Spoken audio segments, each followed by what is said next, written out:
Welcome back, everyone. Yes, we're on location, as you can tell from the background. Not just any location.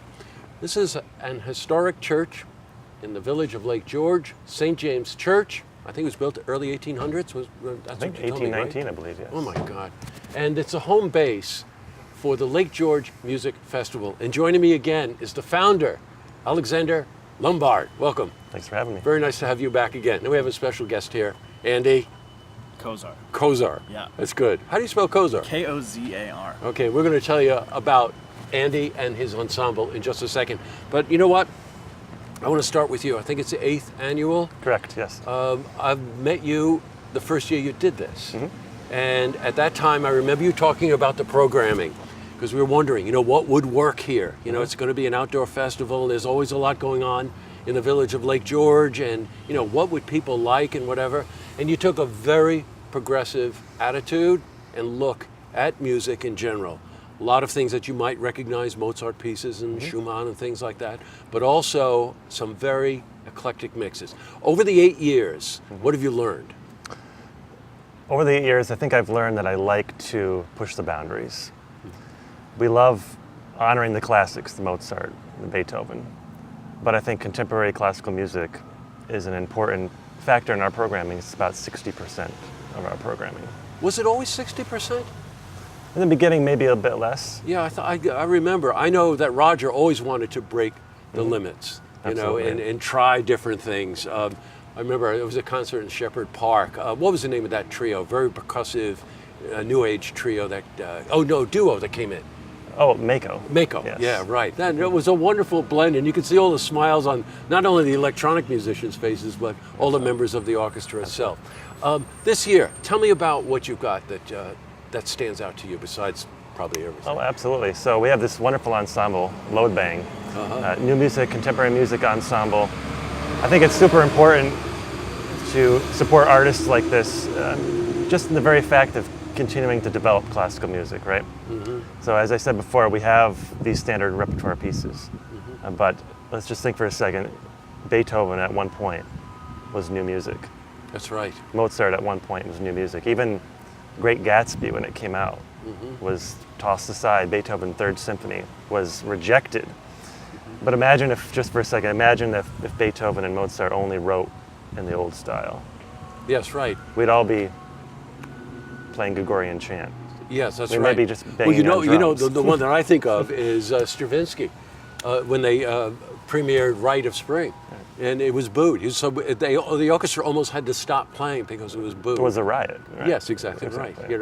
But now, are you going to cause a riot here with Load Bang? I mean, I hope that's not the case. I think maybe we're a little bit better as a society. I think that we don't necessarily boo and cause riots in music concerts. Although it would maybe be more exciting if we did. I want to talk about this because this is a very unique ensemble. We're talking trumpet, we're talking trombone, we're talking Barry clarinet. Bass clarinet. Bass clarinet it's called, right? Okay, but it's got to be like 5 miles long, right? And a bass baritone voice. A baritone voice, yeah. Yeah, well, that's sort of redundant, bass and baritone, right? Baritone voice, but with an interesting twist, a kind of a falsetto, so it isn't just within that one range, right? Yeah, so one of the great things I think about the range of each of the instruments is that, with bass clarinet, with trombone, with baritone voice, we have access to all of this low stuff. But their registers, their ability to sort of cross over into these extremes of both registers, really allows us to have incredible sort of versatility and flexibility in terms of the music that we can play and the way composers can write for us.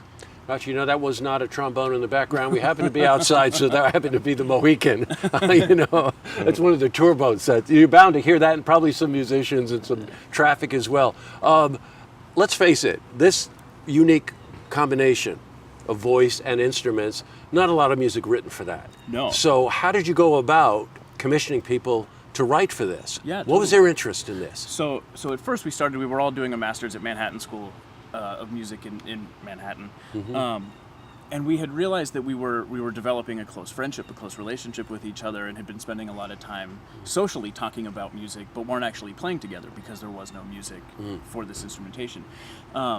So at first we wrote music for ourselves. And then we asked our colleagues at school and some of our professors at school if they would be interested in writing music. And from there, we found it to be so deeply satisfying. So not only are we playing music professionally, but we're playing it essentially with like a group of 4 best friends and then working closely with these composers. And so it was so satisfying that we decided to keep going. So at this point now we have well over 250 pieces that we premiered, written specifically for our quartet. And so we're sort of think of ourselves as developing a whole new repertoire. And did you tell me a couple of Pulitzer Prize winning? Yeah, we've had David Lang has written for the group, Charles Warren has written for the group, and a lot of really, really fantastic composers. But we also spend a lot of time working with younger composers who are still finding their voices, and so working with people in all different areas in their career. You know, it's just such a there are certain challenges, of course, right? All of a sudden you're working with instrumentation that, you know, you're not completely familiar with, right? You're trying to compose for that. And then, of course, there are all those harmonic structures that just seem to happen, and the sounds that happen just from that unique combination of voice. Right. Yeah. Yeah, I think we for sure, composers, I think, have learned a lot by writing for us.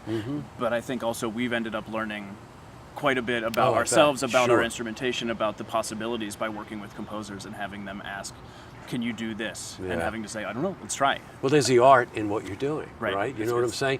He said something in passing that I wanted to bounce back to you. You said something to me right before the interview I found interesting. I said, so who are the musicians and who are the students? And Alexander said to me, there's no difference. Right, there's really no segregation between faculty and students at the Lake George Music Festival. Everyone here is an equal. That's nice. I think when my daughter studied violin, she studied I've got Stravinsky on my mind. It's not that, but it's the method of learning the violin where the youngest violin player plays with the most. Suzuki, thank you. Yes. Yeah, and it just, I always remember going in and seeing how patient and how understanding the seasoned musicians were in trying to bring the young ones along. And I noticed when we were inside, and you'll see Andrew shot some footage of you get together every day during lunch, and there's music going on, and there's playing going on. The conversations are wonderful. Roger's in there, the conductor, and he's talking to all the different musicians. We've got, let's just give some structural stuff here. How long and are the dates? It's through next week? Sure, we started on August 12th, going through August 24th. Okay. And we have performances, sometimes multiple performances each day. Good. All right, how do they find out? You can visit our website. It's lakegeorgemusicfestival.com. Okay, lakegeorgemusicfestival.com, not .org, right? Correct. lakegeorgemusicfestival.com, remember that. And all the programming is there and whatever. You can find our programs, you can find our artist roster. Great. And And a lot of biography and a lot of you can information. find everything, yes. I've got it. And in terms of Andy, you want to hear this, I'm telling you. You're playing again on Saturday night, We're playing right? again on Saturday night. Okay, where? We're playing, it's a cruise that the festival is putting on. Oh, it's the annual cruise. Yeah, Right. that's right.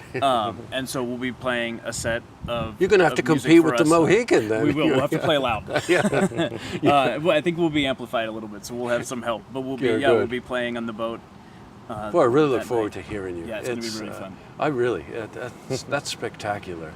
And congratulations to you. Thank you, Jesse. And Barbora. You just have, you know, it's a field of dreams in a lot of ways. You know, here's Lake George. Doesn't need anything else going on in the summer. There's always plenty of things going on here in Lake George. And Alexander comes in and creates arguably one of the finest summer music festivals in the country. And right here in our backyard. So please support them. They need support. It's the arts. So through next week and go to lakegeorgemusicfestival.com, right? That's correct, yes. Great to see you. Thank you. Thanks for As having us. always, good. Pleasure to meet you. I love talking about this. Likewise. Good. And to see this interview again, you can head to our website, looktvonline.com.